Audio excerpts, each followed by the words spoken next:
Ministerio El Sembrador presenta Escuela Sabática, un estudio exhaustivo de la lección con José Cuba.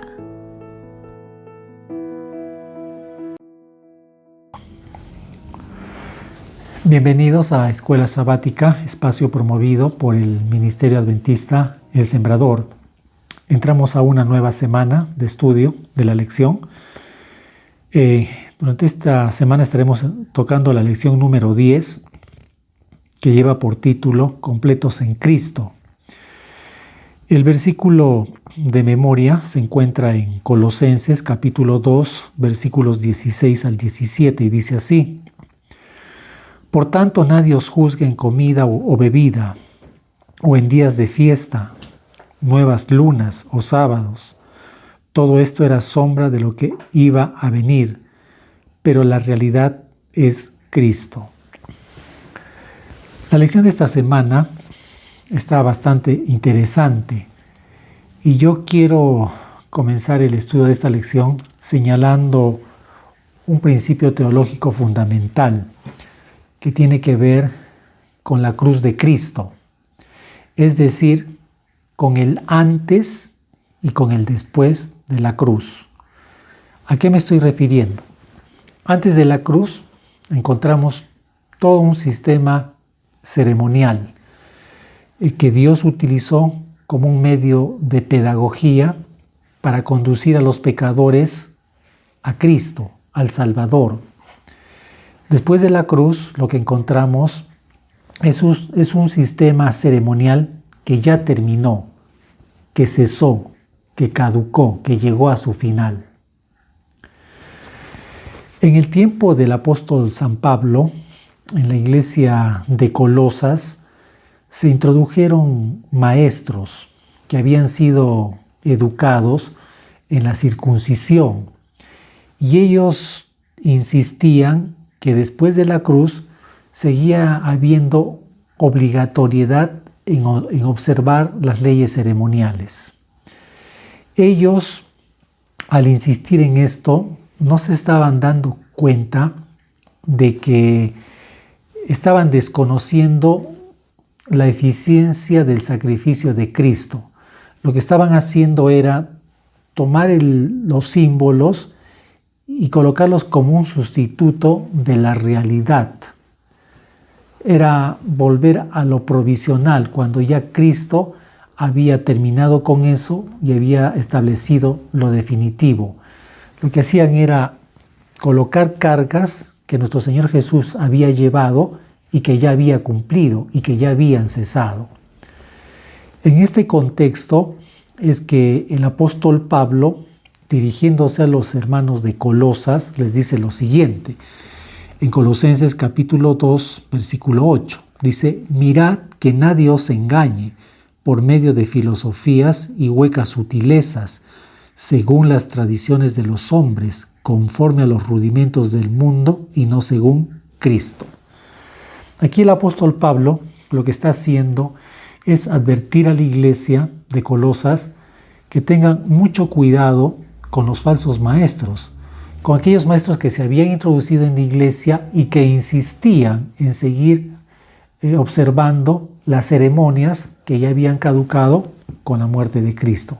Y él les dice: no tengan cuidado, no hagan caso a sus filosofías, a sus huecas sutilezas. Más bien antes aférrense de Cristo para que vuestra fe pueda quedar confirmada en Él. Bien, la lección en el día domingo nos lleva por título Sabiduría y conocimiento de Dios. En este día se nos recuerda las palabras de Job. ¿Qué dijo Job en el capítulo 28, versículo 12? Dijo así: ¿Dónde se halla la sabiduría? ¿Dónde mora el conocimiento? Job está preguntando, ¿no? ¿Dónde puedo encontrar la sabiduría? ¿Dónde puedo hallar el conocimiento?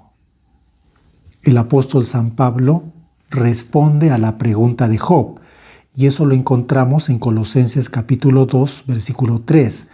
En este versículo, Pablo está hablando de Jesucristo, y con referencia a Jesucristo, Pablo dice, ¿no? En Él refiriéndose a nuestro Señor. En Él están escondidos todos los tesoros de la sabiduría y del conocimiento. Entonces, ¿dónde podemos hallar la sabiduría? ¿Dónde podemos hallar el conocimiento? En Jesucristo, porque Él es la fuente de toda sabiduría y conocimiento. Dice Pablo que en Él están escondidos todos los tesoros de sabiduría y conocimiento. Toda esa sabiduría y ese conocimiento, el Señor nos los ha entregado, nos los ha dejado contenido en la Sagrada Escritura. La Sagrada Escritura encierra toda esa sabiduría, todo ese conocimiento que nosotros necesitamos para la salvación. ¿Cómo yo puedo recibir esa sabiduría, ese conocimiento? Yendo a la palabra, pero con ese deseo sincero de querer conocer la verdad para obedecerla. Yendo a la palabra y pidiéndole a Dios en oración que a través de su Santo Espíritu me dé revelación. Y cuando lo hacemos de esa manera, el Señor nos da revelación, nos da sabiduría, nos da conocimiento para poder vivir la vida cristiana. Y si nos llenamos de esa sabiduría y de ese conocimiento, vamos a poder discernir a los verdaderos de los falsos maestros. Y al recibir esa sabiduría y ese conocimiento, vamos a poder estar arraigados y fundamentados en la fe. Consideremos lo que dice Efesios 2:20. Dice, edificados sobre el fundamento de los apóstoles y profetas, siendo la principal piedra del ángulo Jesucristo mismo. Acá la Escritura nos dice que los creyentes deben estar edificados sobre el fundamento de los apóstoles y profetas. ¿A qué se refiere esto? Cuando dice que debemos estar edificados sobre el fundamento de los apóstoles, se está refiriendo a las escrituras que fueron escritas después de Cristo. Y cuando dice y los profetas, se refiere a las escrituras que fueron escritas antes de Jesucristo. Es decir, se está refiriendo a toda la escritura. Dice que debemos estar edificados sobre la escritura.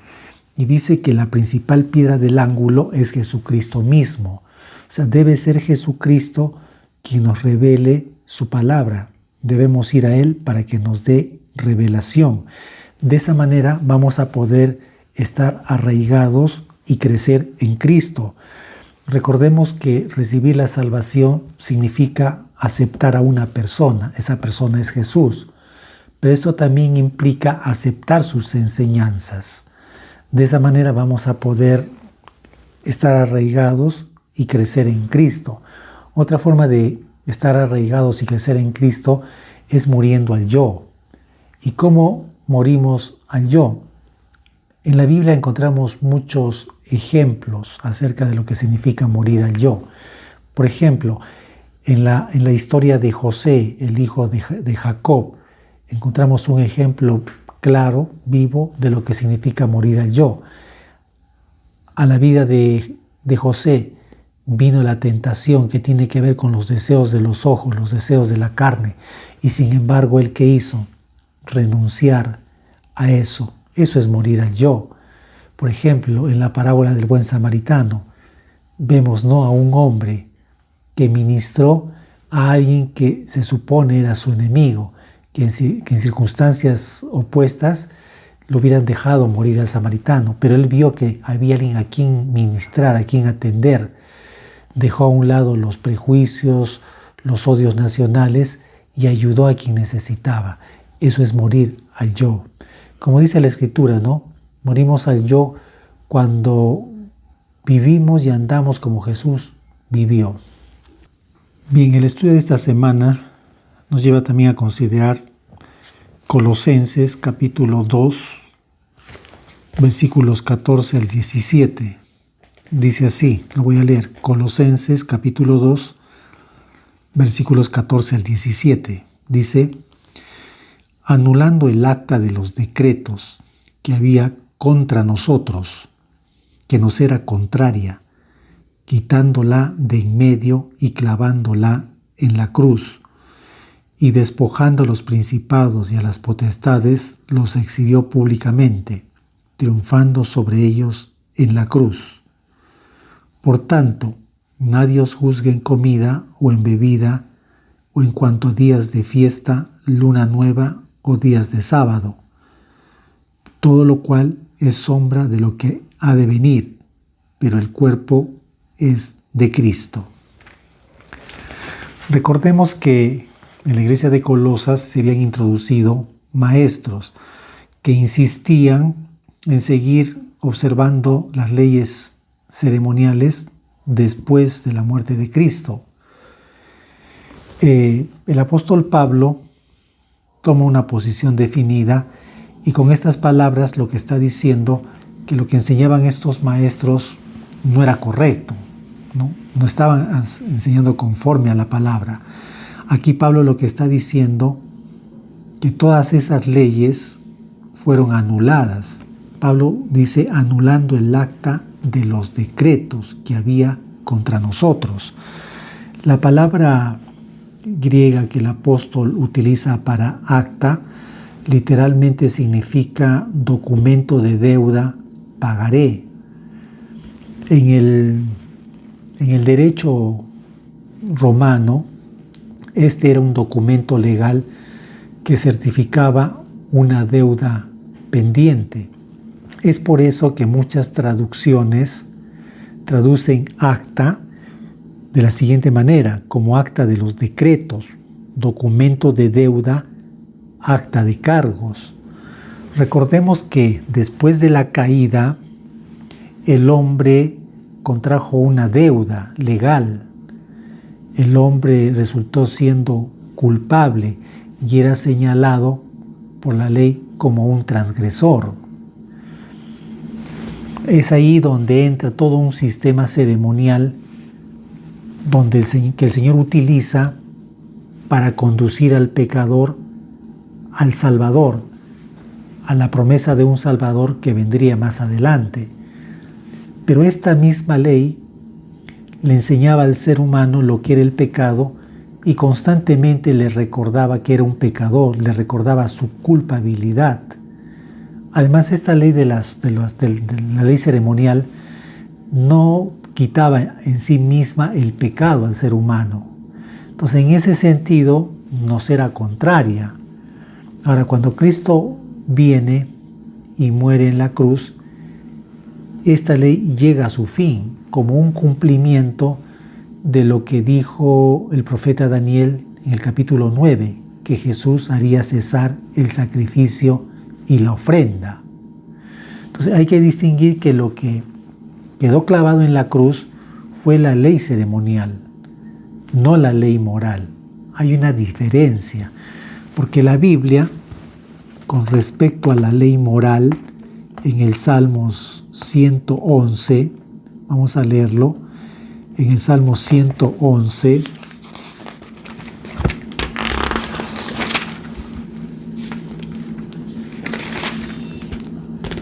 versículos 7 al 8, dice así, desde el versículo 7, las obras de sus manos son verdad y juicio, fieles son todos sus mandamientos, afirmados eternamente y para siempre.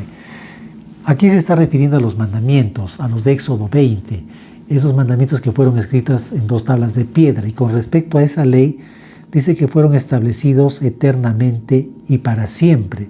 Por lo tanto, en la cruz no pudieron haber sido clavados, no pudieron haber llegado a su fin. La ley que llegó a su fin en la cruz fue la ley ceremonial, que el apóstol Pablo la llama el acta de los decretos. Y esto queda confirmado con lo que dice Daniel 9:27, que cuando Cristo viniera por primera vez con su muerte en la cruz, haría cesar el sacrificio y la ofrenda. Es decir, que con su muerte, toda esa ley ceremonial, que era una sombra, llegaba a su fin con Cristo, porque Él era el cumplimiento, Él era la realidad. Ahora bien, es por eso que el apóstol San Pablo, dirigiéndose a los hermanos de Colosas, les dice, en Colosenses, les dice, por lo tanto, les dice, que ahora ya nadie os juzgue en comida o en bebida. Lo vamos a leer en el versículo 16 del capítulo 2 de Colosenses. Dice, por tanto, nadie ya os juzgue en comida o en bebida o en cuanto a días de fiesta, luna nueva o días de sábado.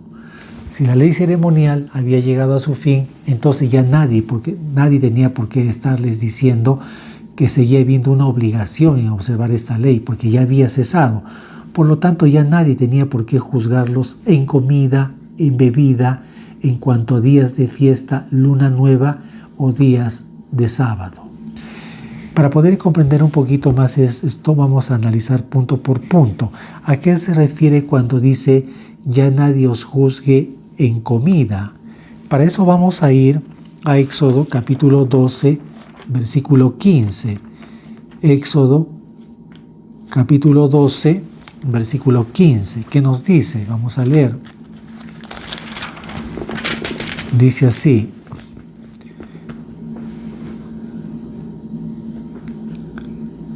y 7 días comerás panes sin levadura, y así el primer día haréis que no haya levadura en vuestras casas, porque cualquiera que comiere pan leudado desde el primer día hasta el séptimo será cortado de Israel.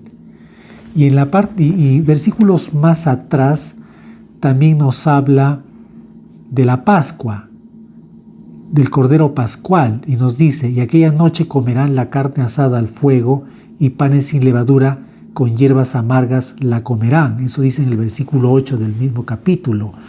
Y ninguna cosa comeréis de él cruda, ni cocida en agua, sino asada al fuego, su cabeza con sus pies y sus entrañas.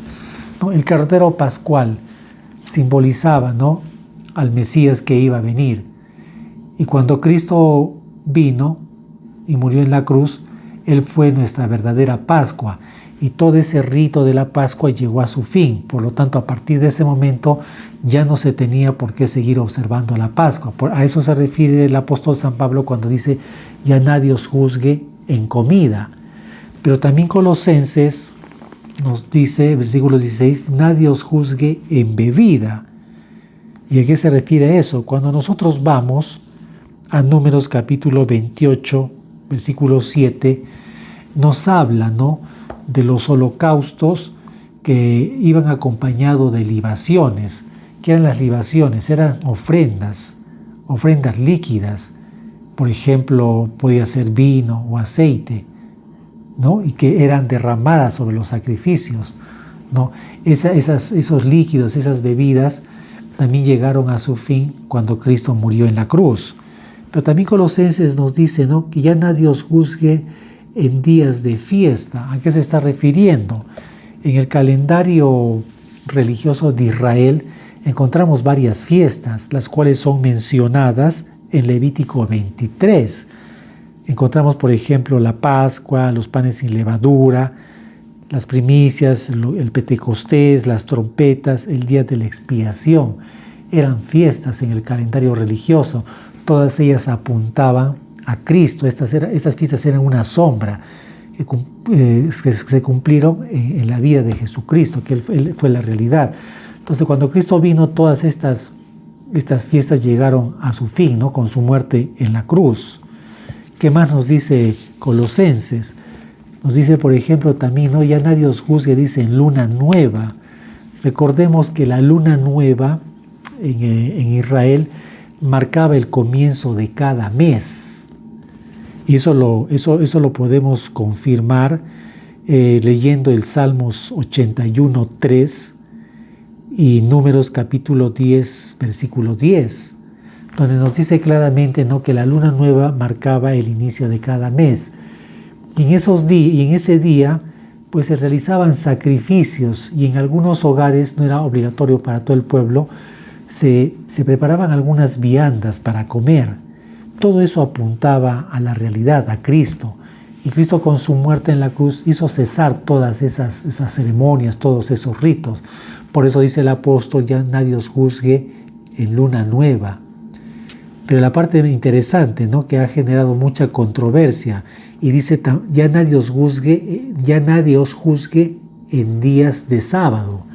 Y muchos utilizan esta parte de la Escritura para señalar que con la muerte de Cristo en la cruz también cesó la observancia del día del sábado. Pero si analizamos un poquito más esta escritura, veremos que eso no es así. Porque recordemos que el sábado o séptimo día, día de reposo, fue establecido en la creación. Eso dice Génesis 2:3. Dice que fueron 3 actos los que establecieron al sábado como día de reposo. 1, que Dios reposó, Dios bendijo y Dios santificó al séptimo día. Recordemos que el sábado fue establecido en la creación, antes del pecado. Y en esa época no había una ley levítica, una ley ceremonial. No había tampoco una nación escogida, no existía la nación de Israel. Por lo tanto, el sábado no está ligado a ninguna ley ceremonial. Es un día que lo encontramos dentro de la ley moral de Éxodo 20. Entonces, ¿a qué se refiere el apóstol cuando dice ya nadie os juzgue en días de reposo? Es que muy aparte del sábado semanal que se encuentra en la ley de Éxodo 20, habían sábados ceremoniales que tenían que ver con la ley de los ritos, y eso lo encontramos en Levítico 23, ¿no? Estos eran 7 sábados ceremoniales repartidos en todo el calendario religioso. Unos daban inicio a una fiesta y el otro estaba colocado al final de determinada fiesta. Entonces, cuando Cristo muere en la cruz, todos estos sábados ceremoniales llegaron a su fin. Todo esto apuntaba a Cristo, ¿no? Quien nos daría verdaderamente reposo. Entonces, acá debemos hacer la distinción. Los sábados que fueron clavados en la cruz y que llegaron a su fin fueron los sábados ceremoniales, no así con respecto al sábado semanal. La lección de esta semana, como podemos ver, nos está presentando puntos muy interesantes que necesitamos conocer bien a fin de poder mantenernos firmes en la palabra. En el último día del estudio de esta semana, para estudiar y meditar, hay un comentario, permítanme leerles. Dice así: como en los días de los apóstoles, los hombres intentan, por medio de tradiciones y filosofías, destruir la fe en las Escrituras. Así hoy, por los complacientes conceptos de la alta crítica, la evolución, el espiritismo, la teosofía y el panteísmo, el enemigo de la justicia está procurando llevar a las almas por caminos prohibidos. Para muchos, la Biblia es una lámpara sin aceite, porque han dirigido sus mentes hacia canales de creencias especulativas que traen falsos conceptos y confusión. La obra de la alta crítica, al criticar, conjeturar y reconstruir, está destruyendo la fe en la Biblia como revelación divina. Está privando a la palabra de Dios del poder de guiar, levantar e inspirar las vidas humanas. Por el espiritismo, multitudes son inducidas a pensar que el deseo es la mayor ley, que la licencia es libertad y que el hombre es responsable únicamente de sí mismo y ante sí mismo. El seguidor de Cristo se encontrará con las palabras persuasivas contra las cuales el apóstol advirtió a los creyentes de Colosas. Se encontrará con interpretaciones espiritualistas de las Escrituras, pero no debe aceptarlas.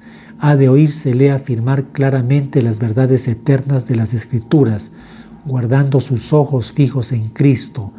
Caminará constantemente hacia adelante en la senda señalada, descartando todas las ideas que no están en armonía con su enseñanza. La verdad de Dios es el objeto de su contemplación y meditación. Considerará la Biblia como la voz de Dios que le habla directamente. Así encontrará la sabiduría divina. Entonces debemos atenernos solamente a lo que está escrito en la palabra, porque nos dice el comentario que es sabiduría divina. Al aferrarnos solamente a la palabra, vamos a poder cimentarnos, arraigarnos bien en la fe y poder discernir las falsas enseñanzas de los falsos maestros. Considero que esta lección de esta semana ha estado muy interesante y les invito a que podamos repasarla una vez más y que nos pueda ayudar mucho en nuestra vida espiritual. Les deseo un bonito día. Hasta la siguiente semana.